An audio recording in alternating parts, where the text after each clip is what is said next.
Discuss ಮಾಡಿದಾಗ ಹೊಸದಾಗಿ ಮದುವೆ ಆಗಿದ್ದೀರಾ, ಯಾಕೆ ಬೇಡ ಪರವಾಗಿಲ್ಲ ಬಿಡಿ, ಮತ್ತೆ ಪೊಲೀಸ್ ಹತ್ರ ಹೋಗೋದು ಇದು. ಸೊ ನನಗೆಲ್ಲೋ ಒಂದು ಕಡೆ ಅಲ್ಲ, ಈ ಥರ ದೌರ್ಜನ್ಯ ಮಾಡ್ತಾರಲ್ಲ ನಮ್ಮ ದೇಶದಲ್ಲಿ. ನಾವೇನು ಪಾಕಿಸ್ತಾನದಲ್ಲಿದ್ದೀವಾ ಇಲ್ಲ ಅಫ್ಘಾನಿಸ್ತಾನದಲ್ಲಿದ್ದೀವಾ? ನಮ್ಮ ದೇಶದಲ್ಲಿ ಇದ್ಕೊಂಡು ಇಲ್ಲೇ ಹುಟ್ಟು ಬೆಳೆದು ಬೆಂಗಳೂರಲ್ಲಿ ಹುಟ್ಟು ಬೆಳೆದು ನಮ್ಮ ಮೇಲೇನೆ ದೌರ್ಜನ್ಯ ಮಾಡ್ತಾರಲ್ಲ. ಕನ್ನಡ ಮಾತಾಡೋದಕ್ಕೆ ದೌರ್ಜನ್ಯ ಮಾಡ್ತಾರಲ್ಲ, ಕಳ್ತನ ಮಾಡೋದಕ್ಕೆ ಈ ಥರ ಗುಂಪಲ್ಲೆಲ್ಲ ಬಂದು ದೌರ್ಜನ್ಯ ಮಾಡ್ತಾರಲ್ಲ. ಈ ಥರ ಎಲ್ಲ ನಮಗೆ ಆದಾಗ ಅಂದರೆ ನಾವೇನೋ ದೊಡ್ಡ ಸಾಧಿಸಿದ್ದೀವಿ ಅಂತ ಹೇಳ್ತಾ ಇಲ್ಲ, ಬಟ್ ಏನೋ ಒಂದು ಅಲ್ಪ ಮಟ್ಟಿಗೆ ಹೆಸರು ಮಾಡಿದ್ದೀವಿ.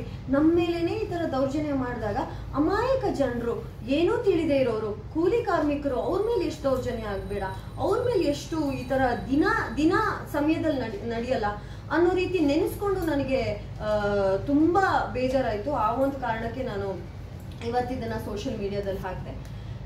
ಖಂಡಿತ ಈಗಲೂ ಕೂಡ ನಾವು ಶಾಕಲ್ಲಿ ಇದ್ದೀವಿ. ಈಗಲೂ ಕೂಡ ನಮಗೆ ಅವತ್ತು ಆ 3-4 ನಿಮಿಷದ ಸಮಯದಲ್ಲಿ ಏನೇನು ಆಯಿತು ಅಂತ ನೆನೆಸ್ಕೊಂಡ್ರೆ ತುಂಬ ಭಯ ಆಗುತ್ತೆ. ಭುವನ್ ಅವ್ರಿಗೆ ಕೈಯಲ್ಲಿ ಅವರು ಫುಲ್ ಸ್ಲೀವ್ಸ್ ಹಾಕಿದ್ದಕ್ಕೆ ನನಗೆ ಗೊತ್ತಾಗಿಲ್ಲ. ಮತ್ತೆ ನೆಕ್ಸ್ಟ್ ಡೇ ನೋಡಿದಾಗ ಇಲ್ಲೆಲ್ಲ ಪರ್ಚಿದ್ದಾರೆ, ಇಲ್ಲೆಲ್ಲ ಪರ್ಚಿದ್ದಾರೆ, ಗಾಯ ಆಗಿದೆ. ತುಂಬ ವೆರಿ ಹರ್ಟ್. ಯಾಕಂದರೆ ನಾವು ಪಬ್ಲಿಕ್ ಫಿಗರ್ ಆಗಿ ನಮಗೆ ಈ ಥರ ದೌರ್ಜನ್ಯ ಆಗಬೇಕಾದ್ರೆ ಇಟ್ಸ್ ವೆರಿ ಅನ್ಫೇರ್ ನನ್ನ ಪ್ರಕಾರ. ನಾವು ಸರ್ಕಾರದಲ್ಲೂ ನಾನು ಕೇಳ್ಕೊಳ್ಳೋದಿಷ್ಟೇ, ನಮ್ಮ CM ಹತ್ರನೂ ಕೇಳ್ಕೊಳ್ಳೋದಿಷ್ಟೇ, ಪೊಲೀಸ್ ಡಿಪಾರ್ಟ್ಮೆಂಟ್ ಹತ್ರನೂ ಕೇಳ್ಕೊಳ್ಳೋದಿಷ್ಟೇ. ಸರ್, ಎಲ್ಲೂ ಈ ಥರ ದೌರ್ಜನ್ಯ ಆಗಬಾರ್ದು.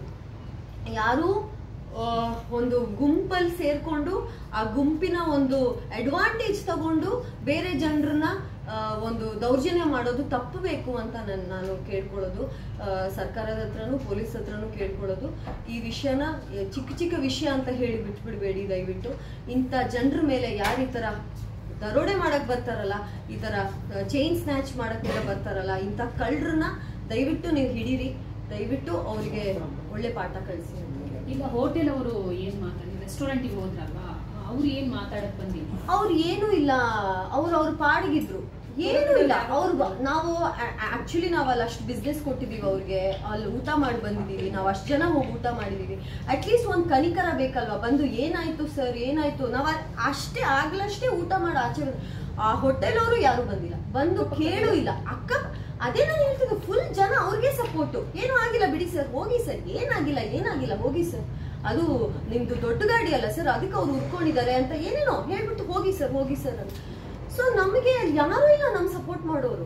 ಸೊ ಏನಾಗ್ಬಿಡುತ್ತೆ, ನ್ಯಾಚುರಲಿ ಮೆಜಾರಿಟಿ ಇಷ್ಟು ಜನ ಒಂದ್ಸತಿ ತುಂಬಿಕೊಂಡು ನೀವು ಹೋಗಿ ಸರ್ ಅಂತ ಕಳಿಸಿದಾಗ ನಮ್ಗಲ್ಲಿ ಏನು ಮಾಡಕ್ಕಾಗಲ್ಲ. ಅಟ್ಲೀಸ್ಟ್ ನಮ್ಮ ಪರ ಯಾರಾದ್ರೂ ನಿಂತ್ಕೊಂಡು ಇಲ್ಲ ಅವ್ನು ಮಾಡಿ ತಪ್ಪು, ಅವ್ರು ಯಾಕೆ ಆ ಥರ ಬಂದ್ಬಿಟ್ಟು ಚೈನ್ ಎಲ್ಲ ಕದಿಯಕ್ ಬರ್ತಾರೆ ತಪ್ಪು ಅಂತ ನಮ್ಗೆ ಯಾರಾದ್ರೂ ನಿಂತ್ಕೊಂಡ್ರೆ ಯಾರು ಇಲ್ಲ. ನಾವೆಲ್ಲ ಹೆಣ್ಮಕ್ಳಿದೀವಿ, ಭುವನ್ ಅವ್ರು ಒಬ್ಬರೇ ಗಂಡಸ್ರಿರೋದು ಗಾಡಿಯಲ್ಲಿ, ಏನ್ ಮಾಡ್ತಾರೆ?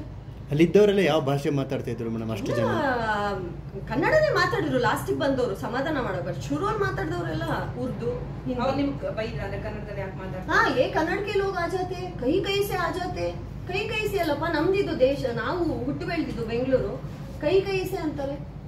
ಸೊ ಅದು ಏನ್ ಹೇಳೋದು, ನನ್ಗೆ ಒಂಥರ ನಾವು ಬೇರೆ ದೇಶಕ್ಕೆ ಹೋದಾಗ ಹೆದರ್ಕೊಂತೀವಲ್ಲ, ಆ ತರ ಆಗೋಯ್ತು ನನ್ಗೆ.